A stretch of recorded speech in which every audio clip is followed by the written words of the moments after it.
नागवंश, उसके बाद नंदवंश, और नंदवंश के बाद जो अंतिम शासक थे गणानंद, उनके दरबार में एक प्रधानमंत्री रहते थे जिनका नाम था चाणक्य, और चाणक्य की क्या हो गई थी, बेइज्जती गणानंद के द्वारा, तो उनको भगा दिया गया था।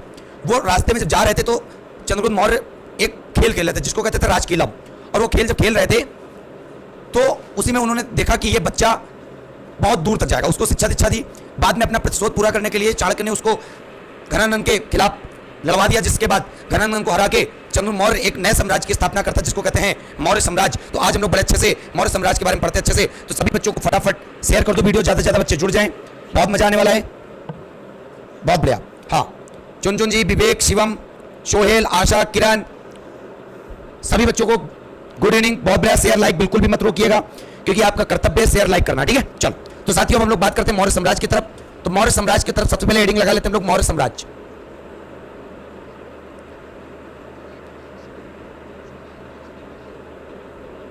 अब देखते हैं हम लोग मौर्य साम्राज्य के बारे में बहुत अच्छे से जबरदस्त अंदाज में, ठीक है। तो मौर्य साम्राज्य में आपको पता चल गया मौर्य साम्राज्य का संस्थापक किसे माना जाएगा। तो मौर्य साम्राज्य का संस्थापक माना जाता चंद्रगुप्त मौर्य को, चंद्रगुप्त मौर्य को, जिसने नंद वंश के अंतिम शासक घनानंद को हराकर एक नए वंश की स्थापना की जिसका नाम है मौर्य साम्राज्य। और मौर्य साम्राज्य में जो प्रमुख शासक राज करेंगे वो 3 राजा शासन करेंगे। एक का नाम होगा चंद्रगुप्त मौर्य, उसके बाद उनके लड़के होंगे बिंदुसार, उसके बाद जो प्रमुख शासक होगा यहाँ पे वो होगा अशोक। और 3 शासकों के बारे में ही अच्छे से हम लोग पढ़ाई करते हैं यहाँ पे। बहुत बढ़िया, फटाफट वीडियो को सभी बच्चे शेयर कर देना, कोई भी वीडियो को रोकना मत, ठीक है। हाँ बिल्कुल बिल्कुल बेटा, पूरा पढ़ाएंगे, बिल्कुल परेशान मत हो, आज बहुत बड़ा टॉपिक चलने वाला है। सबसे पहला तो प्रश्न बनता है चंद्रगुप्त मौर्य जी का जन्म कब हुआ, जो पेपर में पूछा ही नहीं जाता। 345 बीसी, मतलब 345 ईसा पूर्व में चंद्रगुप्त मौर्य जी का जन्म होता है, जो मौर्य वंश के क्या थे, संस्थापक थे। अब जो मौर्य साम्राज्य के संस्थापक थे चंद्रगुप्त मौर्य, इनका जन्म हमें पता चल गया, आता भी है। अब यहाँ पे सबसे बड़ी बात क्या होती है चंद्रगुप्त मौर्य के बारे में। चंद्रगुप्त मौर्य के बारे में कई सारे नाम थे, इनको एक कहा गया क्या, सैंड्रो कोड्स, सैंड्रो कोड्स। और भाई साहब इनको सैंड्रो कोड्स, सबसे बड़ी बात, सैंड्रो कोड्स जो कहा चंद्रगुप्त मौर्य को, वो किसने कहा था, वो कहा था जस्टिन ने। किसने कहा था, चंद्रगुप्त मौर्य को सैंड्रो कोड्स कहा किसने, जस्टिन ने। अब भाई साहब जस्टिन ने चंद्रगुप्त मौर्य को सैंड्रो कोड्स कहा, ठीक। अब इसी बात, अब इनको चंद्रगुप्त मौर्य के रूप में चंद्रगुप्त मौर्य किसने कहा, तो याद रखिएगा चंद्रगुप्त मौर्य को चंद्रगुप्त मौर्य किसने कहा, इसके रूप में इनकी पहचान किसने की, तो यह पहचान की विलियम जोन्स ने, विलियम जोन्स ने। विलियम जोन्स ने चंद्रगुप्त मौर्य को चंद्रगुप्त मौर्य कहा, एवं सैंड्रो कोड्स इनकी उपाधि थी जो जस्टिन ने चंद्रगुप्त मौर्य जी को दी थी, ठीक है। चलिए, हाँ सुनील जी, आप मेरी क्लास सभी अपने साथियों को दिखाते हैं, बहुत बहुत आपका धन्यवाद जो आप हमारे लिए इतना प्यार दर्शा रहे हैं, बिल्कुल। फिर उसके बाद आगे देखो बेटा, बहुत अच्छा समझना, चंद्रगुप्त मौर्य का जो शब्द है, इनका जो नाम है, उस नाम के लिए ब्रसल शब्द का भी प्रयोग हुआ है। चंद्रगुप्त मौर्य का जो नाम है वो ब्रसल शब्द के रूप में इनका प्रयोग हुआ है। और ब्रसल शब्द का मतलब क्या होता है वो भी सीखेंगे, मतलब ब्रसल शब्द का अर्थ क्या होता है। अब सबसे बात आती है कि ब्रसल शब्द का उल्लेख कहां पर मिलेगा, हमें ब्रसल शब्द का उल्लेख कहां मिलता है, तो याद रखिएगा ब्रसल शब्द का जो उल्लेख मिलता है भाई साहब, वो मिलता है एक पुस्तक है जिसको कहते हैं मुद्रा राक्षस, मुद्रा राक्षस। तो ब्रसल शब्द चंद्रगुप्त मौर्य के बारे में कहा गया है किस पुस्तक में, मुद्रा राक्षस में। अब बात आती है कि जो मुद्रा राक्षस है उसके लेखक कौन है, तो उसके लेखक भी आप सबको पता होना चाहिए, उसके लेखक है विशाख दत्त, विशाख दत्त मुद्रा राक्षस के लेखक हैं। और विशाख दत्त ने अपनी पुस्तक मुद्रा राक्षस में चंद्रगुप्त मौर्य को क्या शब्द प्रयोग किया है, ब्रसल शब्द प्रयोग किया है। और ब्रसल शब्द का पेपर में कई बार प्रश्न पूछा गया है कि ब्रसल शब्द को क्या कहते हैं, तो याद रखिएगा ब्रसल शब्द का अर्थ होता है निम्न कुल में उत्पन्न, कहने का मतलब है नीचे वंश में क्या जन्म लेना, तो निम्न कुल में उत्पन्न ब्रसल शब्द यूज किया गया चंद्रगुप्त मौर्य के बारे में। और ये चीज कहां मिलती है, मुद्रा राक्षस में मिलती है। और मुद्रा राक्षस के लेखक किसे माना जाता है, विशाख दत्त को माना जाता है। भाई साहब देखो, अगर वीडियो को आप शेयर नहीं करोगे, लाइक नहीं करोगे, तो हमारा energy level, motivation level automatic down हो जाएगा, ठीक है। फिर आप हमसे उम्मीद रखते हो कि सर जी आपको कंटिन्यू पढ़ाएं, लगातार पढ़ाएं, तो भाई साहब थोड़ा सा कमजोर पड़ता है, मामला नहीं बन पाता है, ठीक है। तो हमारा एनर्जी लेवल तभी बना रहेगा जब आप हमें प्यार करोगे, जब कोई वाला हाल है ना कि आप हमें सपोर्ट करोगे, मैं आपसे सपोर्ट करूंगा। करंट अफेयर्स के टिप्स पूछ रहे हैं, मैं सब कुछ पढ़ाने के लिए तैयार हो जाऊंगा, बट आप हमारा एक बार सपोर्ट करो दिल से, ठीक है, बिल्कुल। हाँ नीरू जी, सभी बच्चे कह रहे हैं आप बहुत अच्छा पढ़ाते हो। बेटा अच्छा पढ़ाने से मतलब नहीं है, आपका प्यार कितना हमारे प्रति वो मैटर करते हैं, जो शायद हमको नहीं लग रहा है कि आप लोग हमें उस तरह प्यार करते हैं जैसे और व्यक्तियों का प्यार करते हैं, ठीक है। फिर आगे बात समझो, चंद्रगुप्त मौर्य के दरबार में जो प्रधानमंत्री हुआ करते थे, पीएम हुआ करते थे, पेपर में रट लो, तो इनके दरबार में जो प्रधानमंत्री के रूप में या पीएम के रूप में थे उनका नाम था चाणक्य। और चाणक्य के बारे में प्रश्न और सारे हैं, वो क्या है तो वो भी देख लो। चाणक्य को हम लोग कौटिल्य के नाम से भी जानते हैं, और चाणक्य को हम लोग विष्णुगुप्त भी कहते हैं, विष्णुगुप्त भी कहते हैं। तो ये चाणक्य के अन्य नाम हैं। तीनों पेपर में प्रश्न पूछे जाते हैं। और चाणक्य पहले नंद वंश के अंतिम शासक घनानंद के दरबार में रहते थे। घनानंद ने इनकी बेइज्जती कर दी थी, तब से ये चंद्र मौर्य के पास गए, जहां से इनको राजकिलम खेल खेल रहे थे। उसके बाद इनको लेकर आए, उसके बाद घनानंद को गद्दी से हटा फेंका। फिर बात बहुत अच्छी आती है कि चाणक्य की जो पुस्तक का नाम है बुक, उस पुस्तक को क्या कहते हैं? तो उस पुस्तक को कहते हैं अर्थशास्त्र। अर्थशास्त्र भाई साहब किसकी पुस्तक का नाम है? चाणक्य की पुस्तक का नाम है। और सबसे बड़ी बात मैं आपको बता दूं, जो चाणक्य हैं वही है कौटिल्य और वही है विष्णुगुप्त। नाम एक व्यक्ति एक है, नाम अनेक हैं, तो इसका मतलब ये मत कंफ्यूज हो जाना कि व्यक्ति अलग अलग हैं। सबसे बड़ा मैटर प्रश्न बन जाता है, चाणक्य के अन्य नाम क्या है? तो चाणक्य के अन्य नाम है विष्णुगुप्त है। चाणक्य का अन्य नाम क्या है? तो चाणक्य का अन्य नाम कौटिल्य है। और इनकी पुस्तक जो है वो है अर्थशास्त्र। वो वाली अर्थशास्त्र नहीं जो प्रेजेंट टाइम में हम लोग आर्थिक क्रियाओं से संबंधित बात करते हैं, जिसमें हम लोग बैंकों के बारे में पढ़ते हैं, जिसमें हम लोग पंचवर्षीय योजना के बारे में पढ़ते हैं, जिसमें हम लोग मुद्रा के बारे में बात करते हैं। ऐसी कोई अर्थशास्त्र की बात नहीं है ये। इस अर्थशास्त्र का संबंध जो है, तो याद रखिएगा, इस अर्थशास्त्र का संबंध जो पेपर में पूछा जाता है वो पॉलिटिक्स से रिलेटेड है, मतलब राजनीति से संबंध होता है। चाणक्य द्वारा रचित अर्थशास्त्र का संबंध राजनीति से है, याद रखिएगा। फिर ये प्रश्न बहुत बड़ा उठता है कि जो प्रेजेंट टाइम में अर्थशास्त्र चल रही है, उस अर्थशास्त्र के लेखक किसे माना जाता है? तो जो प्रेजेंट टाइम में अर्थशास्त्र चल रही है भाई साहब, उसके लेखक जो मॉडर्न इकोनॉमी के हैं, जो प्रेजेंट टाइम के अर्थशास्त्र है मॉडर्न इकोनॉमी, तो उसके लेखक आपको याद रखना है, उनका नाम है एडम स्मिथ। जनक मॉडर्न इकोनॉमी एक प्रकार से कह सकते हो आधुनिक अर्थशास्त्र के जनक कौन है, फादर कौन है? एडम स्मिथ है। और सबसे बड़ी बात, एडम स्मिथ की जो पुस्तक है, बुक है, उस बुक का नाम क्या है? तो उस बुक का नाम है the wealth of nation. The wealth of nation.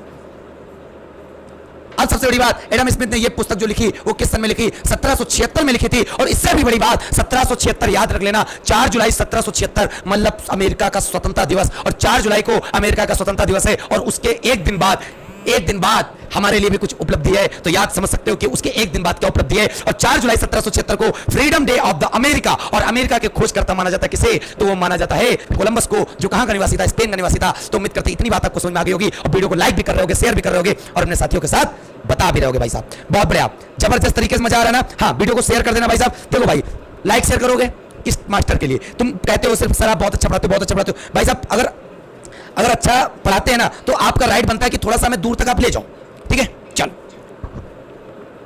चलो बहुत बढ़िया। हाँ, अभी पे मैं आप सबको बता दूं, स्क्रीनशॉट आप ले सकते हो। स्क्रीनशॉट लेने के बाद हम लोग बात करेंगे आगे की तरफ। फटाफट सभी बच्चों से निवेदन है कि एक बार स्क्रीनशॉट ले लें, और एक बार मैं रिवीजन भी करवाऊंगा यहाँ पे। आज हम लोग पढ़ रहे हैं मौर्य साम्राज्य। मौर्य साम्राज्य के संस्थापक चंद्र मौर्य को माना जाता है, जिन्होंने नंद वंश के अंतिम शासक घनानंद को हराकर एक नए वंश की स्थापना की थी, जिसका नाम था मौर्य वंश। और मौर्य वंश की स्थापना इन्होंने अकेले नहीं की थी। घनानंद के दरबार में प्रधानमंत्री हुआ करते थे चाणक्य। चाणक्य के अन्य नाम थे कौटिल्य और विष्णुगुप्त, जिनकी पुस्तक अर्थशास्त्र है, जिसका संबंध डायरेक्ट राजनीति से है, ठीक है? इनकी सहायता से चंद्र मौर्य ने एक नए साम्राज्य की स्थापना की। और चंद्र मौर्य को सबसे पहले सैंड्रो कोर्ट्स के नाम से जाना गया, और सैंड्रो कोर्ट्स के रूप में इनकी पहचान की जस्टिन ने। बाद में इनको चंद्र मौर्य के नाम से किसने जाना? तो जाना विलियम जोन्स ने। और सबसे बड़ी बात चंद्र मौर्य के बारे में कि इनका एक शब्द अर्थ मिलता है, इनको व्रसल के नाम से जाना जाता है। और व्रसल का उल्लेख मुद्रा राक्षस में मिलता है, और मुद्रा राक्षस के लेखक विशाख दत्त को माना जाता है। और व्रसल का अर्थ होता है निम्न कुल में उत्पन्न, मतलब निम्न कुल में जन्म लेने वाला व्यक्ति। क्लियर है? चलो बहुत बढ़िया। रंजना त्रिपाठी, मजा आ रहा ना? मजा तो आना चाहिए भाई साहब। हाँ भाई साहब, डेली मैं शाम को 7 बजे लाइव आता हूं, बट थोड़ा सा टेक्निकल इशू हो गई है, तो आज मैं क्लास में डिस्टर्ब नहीं कर रहा हूं, फिर भी आया हूं, ठीक है? चलिए बहुत बढ़िया। सभी बच्चों को मजा आ रहा है ना? क्या आप आपके हर महीने के दवाइयों के बिल से परेशान हैं? मैं डॉक्टर कुणाल आज आपको इसमें मदद करूंगा। ज्यादा मुश्किल नहीं है, बस ट्रूमेड्स ऐप डाउनलोड करिए, आपका प्रिस्क्रिप्शन अपलोड करिए, और डॉक्टर से फ्री कंसल्टेशन के बाद 80% तक दवाई के खर्चे बचाइए। इसका मतलब आपकी 400 रुपए की दवाई आप 100 से 150 रुपए में भी पा सकते हैं। और सिर्फ टॉप 30 कंपनीज की दवाइयाँ रेकमेंड की जाती है ट्रूमेड्स पर। इस महीने की दवाइयाँ ऑर्डर करने के लिए ट्रूमेड्स ऐप अभी डाउनलोड करिए और पैसे बचाइए।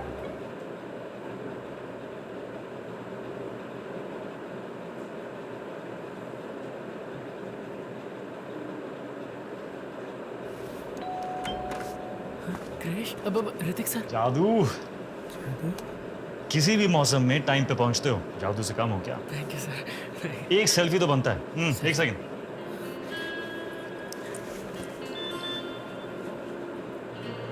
सर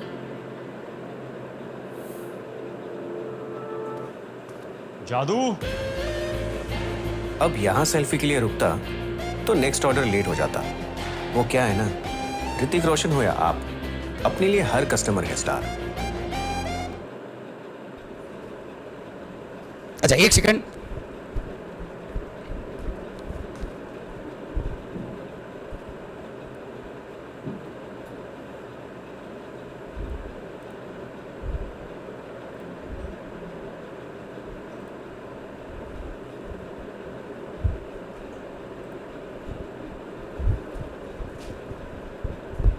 चलिए अब आवाज की उम्मीद करते हैं प्रॉब्लम सॉल्व हो गई होगी और सभी बच्चों को वॉइस बिल्कुल प्रॉपर में मिल रही होगी। चलो बहुत बढ़िया। हाँ आप लोगों ने स्टेटस लगा दिया, बिल्कुल। हाँ मनोज जी डेली में 7 बजे पढ़ाऊंगा, याद रखिएगा। चलिए हाँ बिल्कुल सभी बच्चों को उम्मीद करते समझ में आ रहा होगा। अब भाई सब बात करेंगे बहुत अच्छे से। उसके बाद हमने बात की जो प्रेजेंट टाइम के साथ चल रही मॉडर्न इकोनॉमी, उसके जनक एडम स्मिथ, और एडम स्मिथ की बुक का नाम है द वेल्थ ऑफ नेशन और इसकी लिखी कब थी 1776 में। तो यहीं पे एक बात करेंगे, बहुत छोटी सी बात करेंगे जिसके बारे में, छोटा सा टर्म है तो देख लेते हैं क्या टर्म है भाई साहब। जो है 1776 है, 1776 से हम एक टर्म और चोरी कर लेते हैं। उस टर्म का नाम क्या है? 4 जुलाई 1776। यहीं पे स्टैटिक जीके का संबंध बना लेते हैं। तो 4 जुलाई 1776 का मतलब हुआ अमेरिका स्वतंत्रता दिवस। अमेरिका स्वतंत्रता दिवस 4 जुलाई 1776।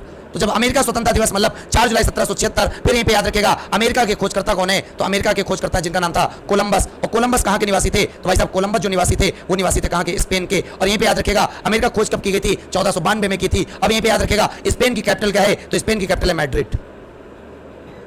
मैड्रिड, ठीक है, तो मजा आ रहा होगा। और मैड्रिड में क्या है कि एक दो संगठन आप पढ़ते हो विश्व में। एक संगठन पढ़ते हो जिसका नाम है WTO।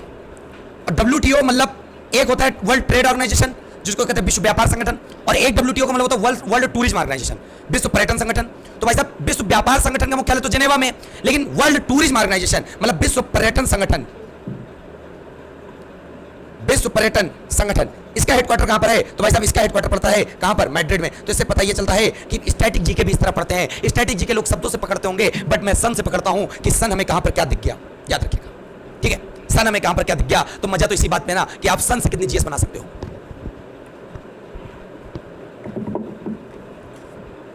चलो बहुत बढ़िया, उम्मीद करते होंगे विवेक जी, SS लर्निंग एकेडमी, परियार सलील सिंह, मोहिनी विश्वकर्मा, तुषार कांत दुराना, परियार सलील सिंह, आदित्य प्रकाश, बहुत बढ़िया आप लोगों ने स्टेटस लगा दिया। बहुत बहुत धन्यवाद जो आप हमें इतना प्यार कर रहे हैं। चलिए एक बार वीडियो को हम भी शेयर कर देते हैं, आप भी शेयर कर दो फटाक से, ज्यादा लोग जुड़ जाएं। सभी लोग देखो ज्यादा जुड़ेंगे भाई तभी मजा आएगा। हमें नहीं लगता अच्छा कंटेंट आपको मैं इतने कम लोगों में तो मजा नहीं आ रहा है। कम से कम ज्यादा लोगों भाई साहब तभी मजा आएगा। तो आनंद बिल्कुल बेकार है भाई साहब, ठीक है। चाहे जितना अच्छा पढ़ाऊं मैं, आप लोग अगर सपोर्ट नहीं करोगे भाई साहब बिल्कुल भी, ये मान लीजिए बिल्कुल निरर्थक है हमारा पढ़ाना।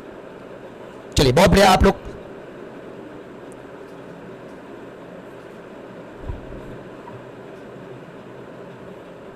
चलिए बहुत बढ़िया। हाँ रंजना जी कह रही you are best teacher awesome sir. Madam मैं नहीं मानता हूँ कि बेस्ट हूँ। बेस्ट होता तो यहाँ पे बच्चों की बिल्कुल कतार लग गई होती, बट यहाँ पर तो कुछ नहीं दिख रहा है।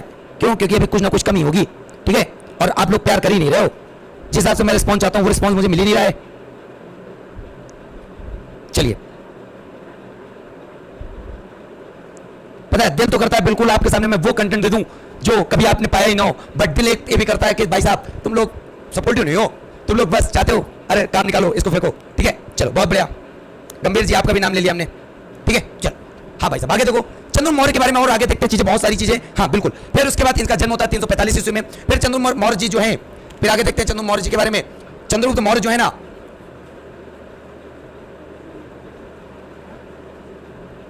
ये मगध की गद्दी पर बैठते हैं। तो याद रखिएगा मगध की गद्दी पर ये बैठते हैं 322 ईसा पूर्व, मतलब 322 BC मगध की गद्दी पे अपना राज सिंहासन कराते हैं, ठीक है। चलिए तो उम्मीद करते हैं ये बात समझ में आ गई होगी आपको। फिर उसके बाद चंद्र मौर्य के दरबार में एक वो आया था, क्या नाम है, राजदूत, और उस राजदूत का नाम था मैगस्थनीज। तो पेपर में कई बार आता है मैगस्थनीज किसके दरबार में आया, तो मैगस्थनीज भाई साहब चंद्र मौर्य के दरबार में आया था। मैगस्थनीज की क्या क्वालिटी थी, तो मैगस्थनीज ने एक बुक लिखी थी जिसमें बहुत ही अच्छी वो बुक फेमस है, पेपर में आती है। उस बुक का नाम था इंडिका। अब बात आती है कि मैगस्थनीज राजदूत था, तो भाई साहब किसका राजदूत था, तो याद रखिएगा किसका राजदूत था, वो था सेलुकस निकेटर का। Seleucus Nicator. और सेलुकस निकेटर किसका सेनापति था, तो आपको पता है सिकंदर महान का सेनापति कौन था, तो सिकंदर महान का सेनापति था सेलुकस निकेटर, और सेलुकस निकेटर का राजदूत था जिसका नाम है मैगस्थनीज। क्लियर है? तो उम्मीद करते हैं इतनी बात आपको समझ में आ गई होगी। और मैगस्थनीज की पुस्तक का नाम था जिसको कहते हैं इंडिका। तो इतनी बात उम्मीद करते हैं बिल्कुल अच्छे से दिल से समझ में आ रही होगी, एक एक चीज बिल्कुल दिमाग में छप रही होगी। बिल्कुल हाँ बिल्कुल। फिर ये पे बेटा बहुत अच्छा प्रश्न है, बिल्कुल आपने बहुत अच्छा किया। सेल्यूकस निकेटर और चंद्रगुप्त मौर्य के बीच में युद्ध हुआ था और उस युद्ध का वर्णन किया था एपियानस ने। किसने किया था? एपियानस ने, जिसमें सेल्यूकस निकेटर हार गया था। और सेल्यूकस निकेटर जब हार गया तो सेल्यूकस निकेटर की जो पुत्री थी, सेल्यूकस निकेटर की पुत्री थी जिसका नाम था कार्नेलिया, और कार्नेलिया का विवाह हो गया किससे? कार्नेलिया का विवाह हो गया चंद्रगुप्त मौर्य से। और जब कार्नेलिया का विवाह हो गया चंद्रगुप्त मौर्य से, उसके बाद दहेज में क्या दिए? तो सेल्यूकस निकेटर जो था, सेल्यूकस निकेटर ने दहेज में इसको 4 प्रांत दे दिए, संधि के अनुसार 4 प्रांत दे दिए, काबुल, कंधार, हेरात और मकरान। ठीक है, तो याद रखिएगा विवाह हो गया कार्नेलिया से जिसमें 4 प्रांत दे दिए सेल्यूकस निकेटर ने किसको? चंद्रगुप्त मौर्य को। और उन 4 प्रांतों के नाम आप याद रखिएगा बहुत अच्छे से, काबुल, कंधार, हेरात और मकरान। ठीक है, 4 प्रांत थे जिसमें सेल्यूकस निकेटर ने 4 प्रांत दे दिए किसको? चंद्रगुप्त मौर्य जी को, और विवाह भी हो गया इनकी पुत्री कार्नेलिया जी से। ठीक है, तो इस प्रकार आपको पूरा का पूरा कॉन्सेप्ट एक लाइन में बिल्कुल समझ में आ रहा होगा। ठीक है, क्लियर? इतनी बात क्लियर है? चलो, बहुत बच्चों को अच्छे समझ में आ गया। चलिए, हाँ बिल्कुल, क्या बात है। हाँ, चंद्रगुप्त मौर्य किस धर्म के थे? तो भाई साहब चंद्रगुप्त मौर्य जो थे वो थे जैन धर्म के। और जैन धर्म की इन्होंने शिक्षा दीक्षा किससे ली? तो जैन धर्म की शिक्षा दीक्षा ली एक गुरु थे जिनका नाम था भद्रबाहु। भद्रबाहु जैन गुरु थे जिससे शिक्षा दीक्षा किसने ली थी? चंद्रगुप्त मौर्य ने। ठीक है, याद रखिएगा, ये भी प्रश्न बहुत अच्छा आता है। फिर चंद्रगुप्त मौर्य जी के दरबार में मेगास्थनीज आए थे और जिन्होंने इंडिका पुस्तक लिखी थी, और इंडिका में इन्होंने बताया सम्राट जब जनता के सामने जाते थे तो उस समय बिल्कुल अवसर के रूप में उत्सव मनाया जाता था, जिसमें राजा जो होते थे पालकी में जाते थे। ठीक है, और महिलाएं हथियार लिए चारों तरफ से उसको तैनात रखती थी। और इसमें इन्होंने वहां बारे में भी बताया मेगास्थनीज ने अपनी पुस्तक इंडिका में कि यहां पे बताया जब खाना खाते थे राजा तो उसके पहले 1-2 नौकर चाकर पहले खा के चखते थे कि उसमें किसी ने जहर तो नहीं मिला दिया। तो मतलब बहुत ही ज्यादा सेफ्टी थी, बहुत अच्छा एक प्रकार से शासन चल रहा था चंद्रगुप्त मौर्य के दरबार में। तो इस प्रकार जो चंद्रगुप्त मौर्य के दरबार में शासन चला था, ये प्रश्न कई बार पूछे जाते हैं।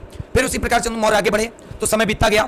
चंद्रगुप्त मौर्य जी का समय बीता तो एक सन आया 298 ईस्वी, और 298 ईस्वी में एक स्थान था जिसका नाम था श्रवण बेलगोला। और श्रवण बेलगोला जो पड़ता है ये पड़ता है कर्नाटका में। और सबसे बड़ी बात, कर्नाटका में श्रवण बेलगोला पड़ता है जहां पर 298 ईस्वी में इनकी क्या हो जाती है? मृत्यु। और जब मृत्यु हो जाती है और ये जो अपने प्राण त्यागते हैं ना, वो त्यागते हैं संलेखना विधि से। अपने जो प्राण त्यागते हैं चंद्रगुप्त मौर्य जी, वो कैसे त्यागते हैं? संलेखना पद्धति के माध्यम से। और संलेखना पद्धति आपको पता होना चाहिए, भूख प्यास से जब प्राण को त्याग दो उसको कहते हैं क्या? संलेखना पद्धति। ठीक है, तो उम्मीद करते हैं इतनी बात आपको समझ में आ गई होगी और चंद्रगुप्त मौर्य के बारे में पूरा समझ में आ गया होगा। और चंद्रगुप्त मौर्य ही मौर्य साम्राज्य जो था बसाया था, उसके संस्थापक थे। इसीलिए मौर्य साम्राज्य के काल को कहते हैं पहला अखिल भारतीय साम्राज्य, पहला अखिल भारतीय साम्राज्य। ठीक है, चलिए जल्दी से स्क्रीनशॉट ले लो फटाफट, सभी बच्चे स्क्रीनशॉट ले लो।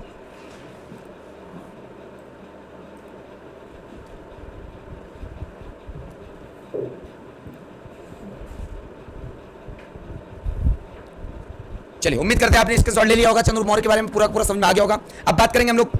हाँ, सोनेन जी कह रहे हैं आप लगातार पढ़ाते रहिए। भाई साहब देखो, पढ़ाने में मजा तभी आएगा जब संख्या बढ़ेगी।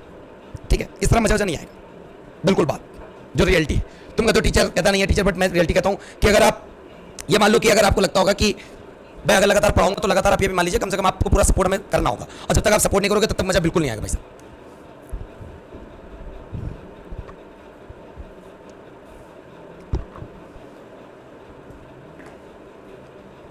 चलिए, बहुत बढ़िया, आप लोग लाइक कर रहे हैं, बहुत बड़ी बात है यही। चलिए, अब बात करेंगे चंद्रगुप्त मौर्य के बाद आपने स्क्रीनशॉट ले लिया होगा। इसके बाद जो गद्दी पर बैठेगा उसका नाम होगा इनका बेटा, जिसको कहते हैं बिंदुसार। मगध की गद्दी पर अब जो बैठता है उसका नाम है बिंदुसार।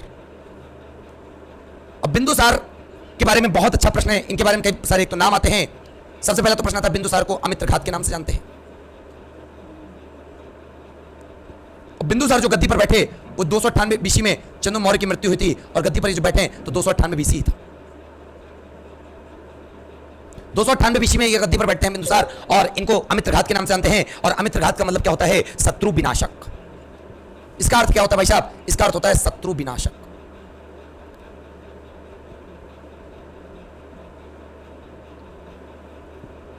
ठीक, शत्रु विनाशक अर्थ होता है किसका? अमित्रघात का। और अमित्रघात जो जाने जाते हैं, इनका एक अन्य नाम था, एक प्रकार से कह सकते हो बिंदुसार को ही हम लोग अमित्रघात कहते हैं। ये भी याद रखिएगा, एक बहुत बड़ा प्रश्न आता है, पेपर में पूछा भी जाता है, बिंदुसार को वायु पुराण में क्या कहा जाता है? बिंदुसार का नाम वायु पुराण में जो है दर्ज है उसको कहते हैं वारिसार। द्वारिसार बिंदुसार को कहा जाता है, किसमें कहा जाता है? ये कहा जाता है वायु पुराण में कहा गया है, याद रखिएगा, ठीक है। बिंदुसार को जैन ग्रंथों में सिंहसेन के नाम से भी जानते हैं। बिंदुसार को जैन ग्रंथों में, जैन ग्रंथ में किस नाम से जानते हैं? तो याद रखिएगा सिंहसेन के नाम से। सिंहसेन के नाम से जाना जाता है किसको?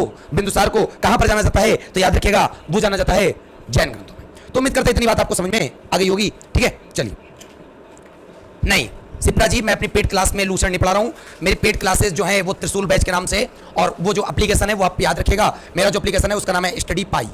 और स्टडी पाई पे जो मैं जीएस पढ़ा रहा हूं वो पढ़ा रहा हूं एक स्टैंडर्ड लेवल की जीएस, जिसमें मैं आपको पॉलिटी, ज्योग्राफी और स्ट्रैटेजी का ऐसा कलेक्शन मिलेगा ना जो सारे पेपर में फंसेगा 100%। जो बच्चा अगर हमसे नहीं पढ़ रहा तो एक बार मान लो अगर वो पढ़ना चाहते हैं पढ़ ले, तो विश्वास मानो दोबारा उसको जीएस कहीं भी पढ़ने की आवश्यकता नहीं पड़ेगी, इतना याद रखिएगा। तो सभी बच्चों को मैं बताना चाहता हूं कि मेरा एक त्रिशूल बैच चल रहा है जीएस स्पेशल स्टडी पाई एप्लीकेशन पे, तो सभी बच्चे स्टडी पाई डाउनलोड कर ले, वहां पे जाके पढ़ सकते हैं अगर जिनको पढ़ना हो। कोई जबरदस्ती नहीं भाई साहब, अपनी केवल एक राय है, बहुत ही नॉमिनल फीस पे मैं वहां पे सारे सब्जेक्ट पढ़ा रहा हूं जीएस के, ठीक है। चलो फिर बात करते हैं बिल्कुल गणेश मीना। चलिए चलिए, बहुत बढ़िया। हाँ, मुझसे कल क्लास लेंगे बेटा, परेशान मत हो, ठीक है। हाँ चलो, फिर उसके बाद बात करते हैं बिंदुसार किस संप्रदाय। तो बिंदुसार जो था वो आजीवक संप्रदाय का अनुयायी था।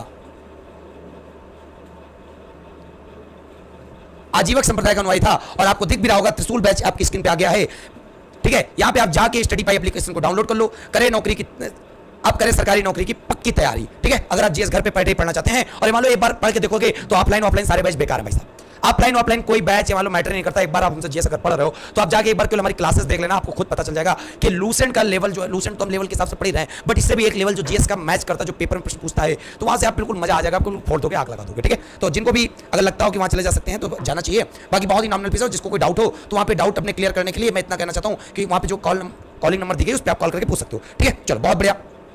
हाँ, कोर्स की फीस क्या है? मात्र 1499, केवल 1499 है, जिसमें राघव सर के द्वारा पूरी जीएस आपको बहुत ही जबरदस्त अंदाज में पढ़ने को मिल जाएगी। इंजीनियर साहब कह रहे हैं फीस कम कर दो, 999 कर दो। मैं साहब आपको बताना चाहता हूं एक चीज बहुत छोटी सी बात है भाई साहब, एक सब्जेक्ट में पढ़ाने नहीं आया हूं, आपको ज्योग्राफी भी दूंगा, पॉलिटी भी दूंगा, हिस्ट्री भी दूंगा और साइंस भी दूंगा, पर्यावरण भी दूंगा। तो भाई साहब थोड़ा सा तो ख्याल रखो, लोग तो एक सब्जेक्ट पढ़ा रहे हैं 999 रुपए में, मैं 1499 में सारे सब्जेक्ट पढ़ाने के लिए तैयार हूं, और एक स्टैंडर्ड लेवल आपको मिलेगा। चलिए स्क्रीन से हटा दिया जाए, अब बात करेंगे हम लोग आगे की तरफ। चलिए, तो स्टडी पाई आपको डाउनलोड कर लो जितने लोग देखना चाहते हैं। हाँ, आजीवक संप्रदाय से थे भाई साहब, बहुत मजा आ जाएगा। मान लो वहां पे स्ट्रैटेजी के ऐसी चीज पढ़ोगे ना तो आनंद ही आनंद है, परमानंद की अनुभूति मैं करा दूंगा, ठीक है। चलो बहुत बढ़िया। हाँ, आजीवक संप्रदाय था। अब यहीं पे याद रखिएगा बिंदुसार के शासनकाल के दौरान 2 विद्रोह हुए थे। बिंदुसार के शासनकाल के दौरान में एक जगह का नाम था जिसको कहते थे तक्षशिला, और तक्षशिला में 2 विद्रोह हुए। तक्षशिला में क्या हुए? 2 विद्रोह हुए, और दोनों विद्रोह को दबाने के लिए एक जगह भेजा किसको? अपने बेटे सुसीम को, और एक जगह भेजा अपने बेटे अशोक को। तो भाई साहब बिंदुसार ने तक्षशिला में दोनों विद्रोहों को दबाने के लिए एक जगह भेजा अपने बेटे सुसीम को, तथा दूसरी जगह भेजा अपने एक बेटे को जिसका नाम है अशोक, ठीक है। तो इतनी बात आप लोग याद रखिएगा, ठीक है। चलो बहुत बढ़िया, क्लियर हो गई बात। मोंटी जी आप नए हैं, कोई बात नहीं, बहुत बढ़िया। हाँ, बस आपको समझ में आना चाहिए, नए पुराने से कोई लेना देना नहीं है, मेरा तो टारगेट भी यहीं पे, ठीक है। बहुत बढ़िया। हाँ हाँ, ये तो मैंने आपको पहले बता दिया था कि सीरियन नरेश एक थे एंटियोकस, एंटियोकस के दरबार में आए, एंटियोकस के राजदूत थे जिसका नाम था क्या? डायमेकस। एक था सीरिया के नरेश, सीरिया के नरेश मतलब सीरिया के राजा जिनका नाम था एंटियोकस, और एंटियोकस का जो राजदूत था उसका नाम था डायमेकस। एंटियोकस का जो राजदूत था उसका नाम था डायमेकस, और डायमेकस जो है किसके दरबार में आया था? वो बिंदुसार के दरबार में ही आया था। तो इस प्रकार बिंदुसार के बारे में पूरा का पूरा प्रश्न क्लियर हो गया, ठीक है। चलो, अच्छा जतिन सिंह कह रहे हैं आप आदमी सही नहीं हो। अच्छा मैं जानवर हूं, जतिन साहब कह रहे हैं कि आप आदमी सही नहीं हो, क्या बात है, मैं इनको एनिमल दिख रहा हूं, ठीक है।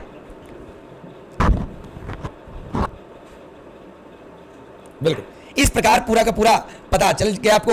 और एक आपने लेखक पढ़े थे शुरुआत में, बिंदुसार को 16 राज्यों का विजेता बताया जाता है। बिंदुसार को 16 राज्यों का विजेता बताया जाता है, और याद रखिएगा 16 राज्यों का जो विजेता बताया है वो बताया है किसने? वो बताया तारानाथ जी ने। और तारानाथ के बारे में बहुत ही इंपॉर्टेंट प्रश्न है कि इनकी 2 पुस्तक हैं, एक पुस्तक का नाम है जिसको कहते हैं कयंगुर, और एक पुस्तक का नाम है जिसको कहते हैं तयंगुर। तो कयंगुर तथा तयंगुर 2 पुस्तकें हैं, किसके द्वारा रचित हैं? वो तारानाथ जी के द्वारा रचित हैं, और इन पुस्तकों में बिंदुसार को तारानाथ ने बताया 16 राज्यों का विजेता। Clear clear. Anuj ji offer करिए 999। भाई साहब मूली प्याज तो है नहीं कि आप सब्जी कम करा लो, ठीक है। इसमें ये मान आपको क्या लगता है कि 1499 पूरी जीएस का मैं आपको पूरा पूरा क्या दे रहा हूँ, पैकेज दे रहा हूँ, ठीक है। नॉर्मल जीएस नहीं है, आप एक बार जीएस पढ़ो, क्वालिटी देखना, तब आप बताना मुझसे, ठीक है। बहुत ही सस्ता है, पूरा का पूरा मैं बता दे रहा हूँ। आपको लगता है वही है ना कि एक्सपेंसेस केवल कवर करने के लिए फीस है, बाकी ये नहीं कि फीस मैं आपसे कवर करके महल बना लूंगा, इतना याद रखिएगा।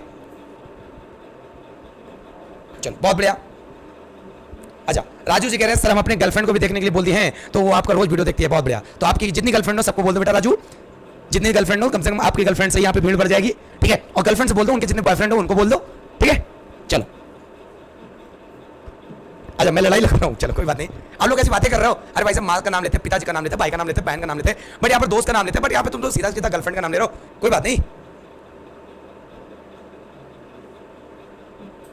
अच्छा बहुत बढ़िया, समझ में आ रहा है ना भाई साहब। जो अब अगला गद्दी पे आएगा वो बिंदुसार के बाद कौन आएगा तो पता होना चाहिए, वो आएगा गद्दी पे कौन, जिसका नाम है अशोक। तो अशोक महान के बारे में एक एक चीज सीखते हैं जबरदस्त अंदाज में, ठीक है। चलो हाँ गंभीर जी कह रहे हैं अगर गर्लफ्रेंड ना हो तो भाई साहब क्या करना है यार, फ्रेंड है, फ्रेंड को भेज दो, क्या परेशान हो, ठीक है। मिक्की जी क्लास की टाइमिंग इवनिंग में 7 PM है। चलो बिंदुसार की फटाफट स्क्रीनशॉट ले लो आप स्क्रीनशॉट बिंदुसार का ले लो। अब बिंदुसार के बारे में अगर मान लो इतनी जानकारी आपने पढ़ ली तो इनफ है, इनफ दैट्स इनफ। इसके अलावा आपको एक शब्द नहीं पढ़ना, बिकॉज यहां से पेपर एक भी प्रश्न ऊपर नहीं पूछेगा। बस एक बात मैं कहना चाहता हूं, जो बच्चे भी लाइक नहीं किए वीडियो को लाइक कर देना और वीडियो को शेयर कर दो। अरे भाई साहब 10-10 लोगों को सिर्फ जोड़ो, कितने लोगों को, अगर 10-10 लोगों को सिर्फ जोड़ दो ना तो आतंक आ जाएगा, लेकिन तुम 10-10 लोगों को जोड़ना ही नहीं चाहते हो क्योंकि तुमको लगता है राघव सर फेमस हो जाएंगे। इस बात का तुम्हें डर सता रहा है कि राघव सर फेमस हो जाएंगे। भाई साहब फेमस हूं चाहे ना हूं, लेकिन जितने बच्चे मुझसे पढ़ेंगे वो बच्चे सफल जरूर हो जाएंगे, ये मेरा आपसे वादा है, याद करके रख लेना, ठीक है। चलो बहुत बढ़िया। अच्छा हाँ संविधान निर्माता के जन्म दी है एंड उसके पीछे पर तो भाई साहब आज तो चौथ, अच्छा संविधान निर्माता जी का जन्मदिन है तो उनके बारे में कुछ स्पेशल मैं बताना चाहता हूं, तो देख लो चीजें बहुत जबरदस्त अंदाज में बताऊंगा।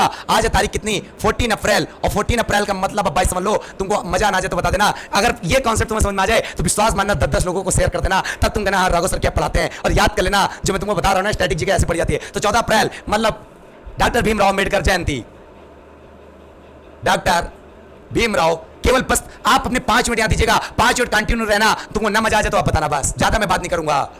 डॉक्टर भीमराव अंबेडकर जयंती कब मनाई जाती है, वो मनाई जाती है 14 अप्रैल को। और याद रखिएगा जिस दिन डॉक्टर भीमराव अंबेडकर जयंती मनाई जाती है उसी दिन 14 अप्रैल को मनाया जाता है राष्ट्रीय जल दिवस, नेशनल वाटर डे, ठीक है। तो ये भी आपको क्लियर हो गया। अब राष्ट्रीय जल दिवस तो मनाया जाता है और उसी दिन भाई साहब मनाया जाता क्या, एंड तो ये जहां पे आर शब्द लग रहा है वहां पे एंड शब्द लगेगा, और यहीं पे मनाया जाता है विश्व ब्रह्मांड दिवस, वर्ल्ड यूनिवर्स डे, क्लियर है। फिर यहीं पे भाई साहब बहुत ध्यान से देखिएगा, क्या देखोगे जबरदस्त अंदाज में कि जो भीमराव अंबेडकर जी थे इनको हम लोग क्या कहते हैं, तो सारे प्रश्न क्लियर कर लो आज भाई साहब। इनको हम लोग आधुनिक मनु कहते हैं। आधुनिक मनु के नाम से कैसे जाना जाता है, तो आधुनिक मनु के नाम से डॉक्टर भीमराव अंबेडकर जी को जाना जाता है। भीमराव अंबेडकर जी को और क्या कहा जाता है, और कहा जाता है आजाद भारत के संविधान निर्माता किसे कहते हैं, तो भाई साहब आजाद भारत के संविधान निर्माता कहते हैं किसको, डॉक्टर भीमराव अंबेडकर जी को आजाद भारत के संविधान निर्माता किसे कहा जाता है, तो आजाद भारत के संविधान निर्माता कहते हैं भीमराव अंबेडकर जी को। फिर यहीं पे प्रश्न याद रखिएगा भीमराव अंबेडकर जी के बारे में एक आर्टिकल है जिसको कहते हैं आर्टिकल 32, और आर्टिकल 32 जिसको कहते हैं क्या, संवैधानिक उपचारों का अधिकार, संवैधानिक उपचारों का अधिकार। और जो संवैधानिक उपचारों का अधिकार है जिसको हम लोग इंग्लिश बोलते हैं राइट टू कॉन्स्टिट्यूशनल रेमेडीज, तो याद रखिएगा संवैधानिक उपचारों का अधिकार के बारे में जो बात चल रही है उसको संविधान की आत्मा एवं हृदय किसने कहा। तो ये भी प्रश्न तुम्हारे दिमाग में छप गया होगा कि संवैधानिक उपचारों के अधिकार को या आर्टिकल 32 को संविधान की आत्मा एवं हृदय किसने कहा, तो वो कहा डॉक्टर भीमराव अंबेडकर जी ने ही कहा। संविधान की आत्मा एवं हृदय किसने कहा, तो डॉक्टर भीमराव अंबेडकर जी ने आर्टिकल 32 एवं संवैधानिक उपचारों के अधिकार को कहा। तो ये भी आपको बात समझ में आ गई होगी। फिर यहीं पे प्रश्न याद रखिएगा भीमराव अंबेडकर जी के बारे में संविधान सभा में एक समिति बनी थी जिसको कहते थे प्रारूप समिति, और प्रारूप समिति का एक अन्य नाम था जिसको कहते थे टंकण समिति, और टंकण समिति का एक अन्य नाम था जिसको कहते थे ड्राफ्टिंग कमेटी। तो ये 3 नाम थे। और भाई साहब ये समिति ऐसी थी, कोई समिति होती है तो कोई अध्यक्ष होता है, और ये समिति ऐसी थी जिसमें अध्यक्ष समेत अध्यक्ष थे और साथ में 6 अन्य सदस्य और थे। तो जब 6 अन्य सदस्य और थे तो भाई साहब कुल मिला के भीमराव अंबेडकर जी इसमें क्या थे, वो अध्यक्ष थे। और प्रारूप समिति में टोटल सदस्य कितने थे, टोटल सदस्य 7 थे, किसको, अंबेडकर जी को अध्यक्ष मिला के थे। तो कुल मिला के इतनी बात तुमको समझ में आ गई होगी। फिर भाई साहब बहुत ध्यान समझना, क्या समझोगे जबरदस्त अंदाज में, जो संवैधानिक उपचारों का अधिकार है, तो संवैधानिक उपचारों के अधिकार के बारे में समझना। तुमको ताबड़तोड़ बैटिंग न करा दे तो आप कहना संवैधानिक उपचारों में रिटें जारी की जाती हैं। कितने प्रकार की रिटें होती हैं संविधान में, 5 प्रकार की रिटें होती हैं। और 5 प्रकार की रिटें कौन कौन सी होती हैं, तो याद रखिएगा एक रिट होती है जिसको कहते हैं बंदी प्रत्यक्षीकरण, और एक होती है जिसको कहते हैं परमादेश, और एक होती है जिसको कहते हैं अधिकार प्रेक्षा, और एक होती है जिसको कहते हैं उत्प्रेषण, अधिकार प्रेक्षा, और एक होती है उत्प्रेषण, और एक होती है जिसको कहते हैं क्या, आप सबको पता होना चाहिए, प्रतिषेध। तो पेपर में 5 प्रकार की रिटें कहां पर मिलेंगे तो आर्टिकल 32 में मिलेगा। और इन्हीं रिटों को बाबा जी ने क्या कहा था, सावधानी को उपचारों को अधिकार, मतलब सावधान की आत्मा में हृदय कहा था।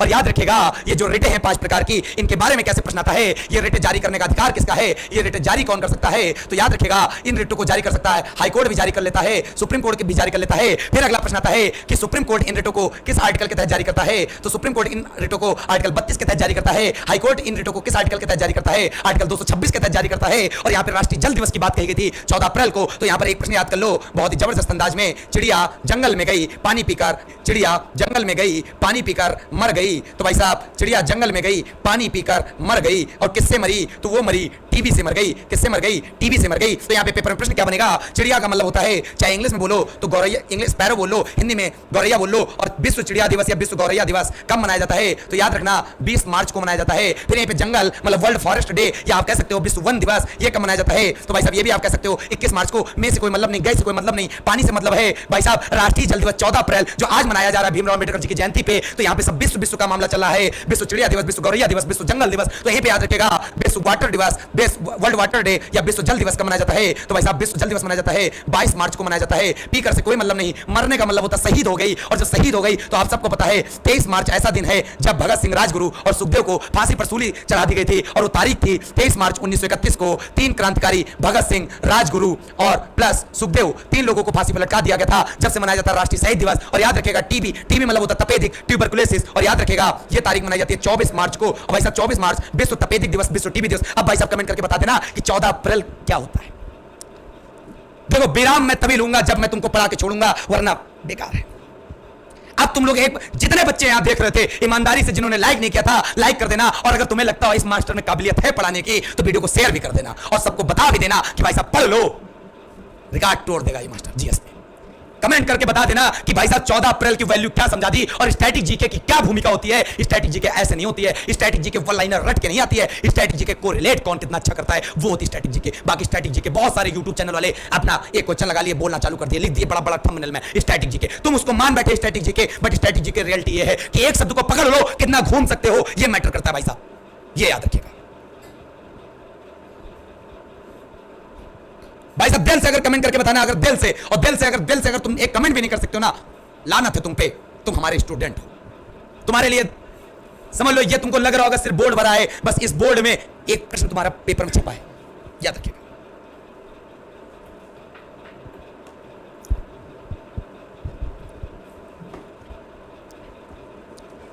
चलिए सभी बच्चों को समझ में आ गया, लेकिन सभी बच्चे कमेंट नहीं करेंगे, मुझे पता है ना, बहुत सारे जलते हैं भाई साहब, जलने दो, कोई दिक्कत नहीं, ठीक है।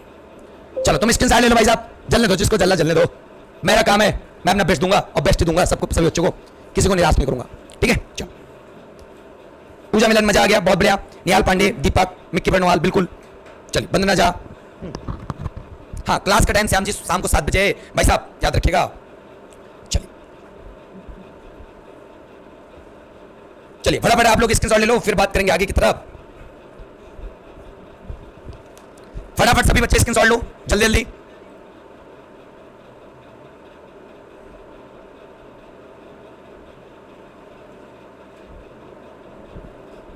चलिए सभी बच्चे बहुत ज्यादा प्यार करते हैं, हमें पता चल रहा है, लेकिन वही वाला हाल है ना कि कुछ प्यार छुप जाता है, कुछ प्यार दिखता नहीं है, कोई बात नहीं। अच्छा दीपांशु जी दिल को छू लिया हमने।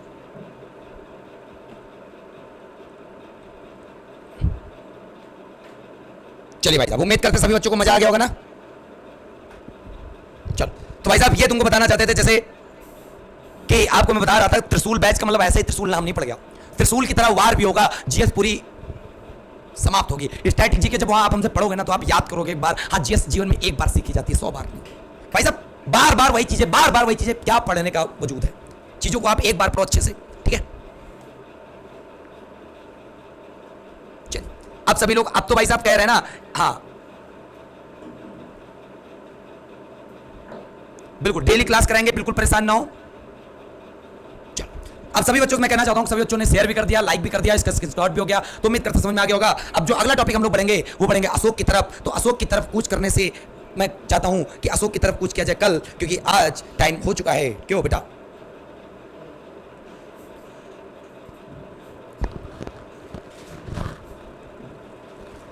चलिए बहुत बढ़िया अंगेज जी, सभी लोगों को शेयर कर रहे हो। हमें उम्मीद है कि आप लोग एक दिन हमको बहुत दूर तक ले जाओगे, 100% श्योर है। बस आपका प्यार ही इनफ है, और उससे ज्यादा मुझे क्या चाहिए यार। कोई प्रॉपर्टी मैं आपसे लिखा नहीं लूंगा, ना मुझे प्रॉपर्टी चाहिए, ठीक है। चलो चलो, तो भाई साहब मेरा ऐप है स्टडी पाई, और मैं आपको अपना त्रिशूल बैच दिखाता हूं। त्रिशूल बैच, ये मान लो अगर आप उसको पढ़ रहे हो तो वहां पे जीएस आप अच्छे सीखने वाले हो, कोई भी क्वेरी हो उस पे नंबर दिया गया, आप नंबर पे कॉल कर सकते हो, पूछ सकते हो, और मात्र 1499 प्लस जीएसटी के साथ आप बैच में ज्वाइन हो सकते हो। और पूरा का पूरा स्ट्रेटेजी के पॉलिटी, साइंस, एनवायरमेंट, ज्योग्राफी सब मैंने कवर किया है, और सब एक बहुत बेहतरीन वे में पढ़ोगे, बहुत सिस्टमैटिक वे में। और 15 तारीख से ये कोर्स स्टार्ट होने जा रहा है, आज 14 अप्रैल है, मतलब कल से शुरू हो रहा है। तो भाई साहब जल्दी से जल्दी एनरोल करा लें जिनको पढ़ना है। बाकी लूसेंट बिल्कुल अपने प्रॉपर वे में चलती रहेगी, उसमें आपको एक सीक्वेंस वाइज पूरी पूरी जीएस मिल जाएगी। स्ट्रेटेजी का तो तांडव है, तांडव सीरीज। चलो तो भाई साहब अब मैं आपसे विदा लेता हूं, तो उम्मीद करते हैं समझ में आ ही रहा होगा, ठीक है। अच्छा राजू जी, मैं इतना सब याद करते कैसे रखता हूं, चलिए। बस बेटा आप सबका प्यार है, और ईश्वर की कृपा है, माँ बाप का आशीर्वाद है, मित्रों का प्यार है, और सबकी दुआएं हैं मेरे साथ। तो जब दुआएं होती है ना सबकी, तो भाई साहब कभी वो पीछे नहीं होता मामला, ठीक है। हाँ भाई साहब, बस एक ही चीज की कमी है, मुझे और कुछ नहीं चाहिए, पता है आप लोगों को प्यार चाहिए, ज्यादा से ज्यादा शेयर, लाइक, और क्या चाहिए यार। ना मैं किसी घर से खाना मांगने आऊंगा, ना किसी घर पे रहने आऊंगा, बस एक गुरु को देखते हुए, उसकी मेहनत को देखते हुए। आपको लगता है लूसेंट यार, मैं लूसेंट में मेहनत कर रहा है, अगला मेहनत कर रहा है, तो उसकी मेहनत को कुछ रिजल्ट दे दो, उसकी मेहनत को कुछ रिजल्ट दे दो, बस उससे ज्यादा और क्या चाहिए तुमसे यार, ठीक है। चलिए हाँ, आज लेट हो गया था तभी मैं एंड कर रहा हूं क्लास, ठीक है। चलिए तो साथियों, मैं आपसे मिलता हूं अब एक नई वीडियो के साथ। कल शाम को याद रखिएगा 7 बजे, भूलिएगा मत, बिल्कुल शाम को 7 बजे। आज टोटल में 10 लेक्चर कंप्लीट हो गए, और मौर्य साम्राज्य में कल हम लोग पढ़ेंगे क्या, अशोक से स्टार्ट करेंगे, ठीक है। तो साथियों फटाफट, बिल्कुल फटाफट आप लोग स्टडी पाई ऐप डाउनलोड कर लो, वहां पर आप पीडीएफ भी प्राप्त करोगे, टेस्ट सीरीज भी फ्री मिलेंगी, बहुत सारी चीजें हैं, और बहुत सारे कोर्स हैं, आराम से बहुत ही नॉमिनल फीस पे आप ज्वाइन हो सकते हो। तो साथियों मिलते हैं आपको कल शाम को 7 बजे, तब तक के लिए ख्याल रखिएगा अपना, good night, sweet dream, take care, जय हिंद, जय भारत, वंदे मातरम।